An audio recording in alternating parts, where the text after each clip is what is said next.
Merci, Monsieur le Président. Alors, je dois dire que je suis surprise par cette demande faite de la question, de la demande du Président. Et je crois que c'est un rapport avec notre situation, la situation de la Tunisie, puisque nous assistons actuellement à la préparation d'une nouvelle constitution qui va être soumise au référendum le 25 juillet 2022. Et cette date coïncide en effet avec la date de 25 juillet 2021. Effectivement, il s'agit là d'un anniversaire. Cette date, lorsque le président de la République tunisienne a procédé à des mesures exceptionnelles et qui consistait en le gel de l'Assemblée nationale, la démission du Premier ministre,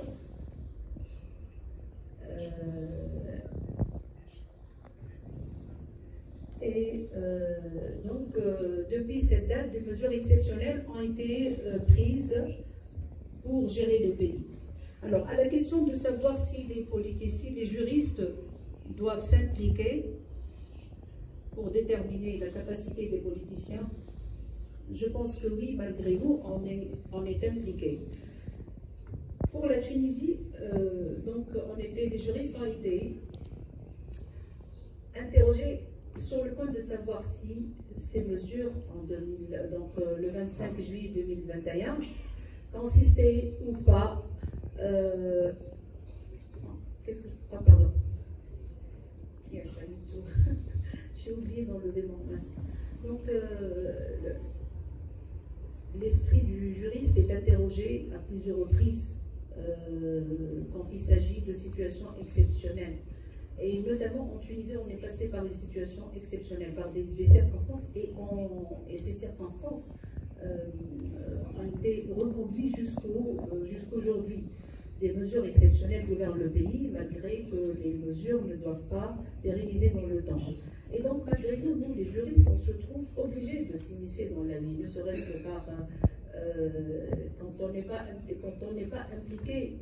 Donc, on risque d'être mal vu par la société civile, qui compte beaucoup sur les juristes.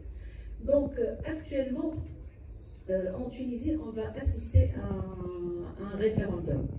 Notre président, le président de la République, a été très critiqué du fait que les mesures ne découlaient pas directement les mesures, je parle des mesures exceptionnelles, le fait qu'il a limogé la Constitution, il a limogé l'Assemblée, il a par la suite, quelques mois plus tard, il a dissous, et il a également limogé le Premier ministre. Donc pratiquement les structures de l'État ont été vraiment concentrées entre les mains du président de la République.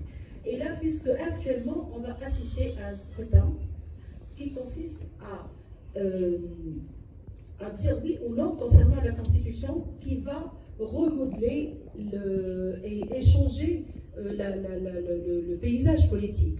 Malgré nous, les juristes, on se trouve, et en particulier je parle de notre barreau, le barreau de Tunis, qui est le seul barreau, et c'est impliqué malgré lui dans la question, est-ce qu'on doit voter ou pas, puisque les partis politiques qui existaient ont dû aussi être, leur activité être suspendue. Et donc, si je dois répondre à la question, est-ce que les juristes peuvent s'impliquer pour déterminer les capacités des personnes politiques, des politiciens, je pense que oui. Oui, malgré nous, parce qu'il nous revient, nous les juristes, de dire la vérité. Personnellement, moi j'étais à Genève dans le cadre d'une formation en droits de l'homme, et après les mesures entreprises en Tunisie le 25 juillet, je devais justement faire un petit mémoire. C'était vraiment un hasard que je choisisse ce thème, parce que je devais présenter mon sujet avant au mois de juin. J'ai fait du retard et du coup les mesures du 25 juillet sont tombées. Et je me suis trouvée malgré moi obligée de répondre à une question qui touche de près notre pays. Alors je me suis posé le sujet. Mon sujet c'était sur les droits de l'homme à l'épreuve des circonstances exceptionnelles. Et j'étais tenue de répondre malgré moi à deux questions. Est-ce que on assiste à un coup d'État, puisque notre président a usé des dispositions de l'article 80 de la Constitution, qui était pratiquement une reprise intégrale des dispositions de la Constitution française de 58, lorsqu'il y a eu un coup d'État en Algérie, et Mme Aïcha, elle peut nous en parler peut-être, Aïcha Bouvier. Vous vous rappelez, en 58, il y avait un coup d'État en Algérie, et puisque en 58, l'Algérie était encore colonisée, et donc le président de l'époque a dû user des dispositions de l'article 16 de la Constitution de 58, qui est pratiquement la même Constitution tunisienne. Donc, je disais que j'étais malgré moi obligée de prendre parti pour répondre à cette question que les avocats étaient pratiquement scindés en deux. Il y a bien sûr des avocats qui étaient pratiquement très politisés et qui étaient contre les décisions du président parce qu'ils avaient aussi intérêt, et des juristes imminents qui devaient dire si on était dans le cadre d'un coup d'État en Tunisie ou pas. Voilà, c'est peut-être là, ça n'a pas un rapport exact avec les élections, mais c'est par analogie au fait que parfois, c'est pour vous dire que le juriste, malgré lui, il se trouve obligé de prendre parti, mais sans trop politiser la question. Alors, donc franchement, quand j'étais tenue de répondre à cette question, je me suis rendu compte que de dire les choses de façon vraiment pas très crue, parce que ça peut choquer, mais aussi de dire, de faire en sorte à ce que le citoyen lambda puisse comprendre aussi la situation, parce que c'est mon article est destiné à être publié. En fait, il y a parfois des erreurs que des politiciens commettent, mais ces erreurs,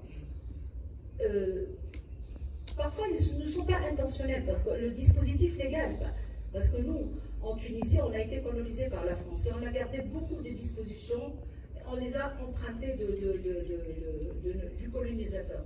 Notre constitution qui a été conçue en 2014, elle a pris pratiquement des dispositions de la constitution française qui ne convenaient pas forcément à notre situation. Et du coup, en 2021, le président a dû les appliquer à la lettre, parce que, suivant la Constitution française, il appartient au président de la République d'interpréter lui-même les dispositions, de prendre des mesures exceptionnelles, et donc il était dans son droit de faire ce qu'il devait faire à l'époque, parce que la Tunisie, elle était vraiment tiraillée, les partis politiques ne regardaient que pratiquement leurs intérêts, et il a usé de son pouvoir, qui découle de cet article, de l'article 80, en le combinant avec l'autre article, avec l'article 72, qui oblige au président de préserver l'intégrité de l'État et prendre les dispositions adéquates qu'il juge nécessaires, quitte à ce que ces mesures peuvent créer bien sûr des sursauts et des ripostes qui ne sont pas forcément de l'intérêt du pays. Et c'est ce qui s'est passé en Tunisie. Heureusement que la situation n'était pas si grave que ça.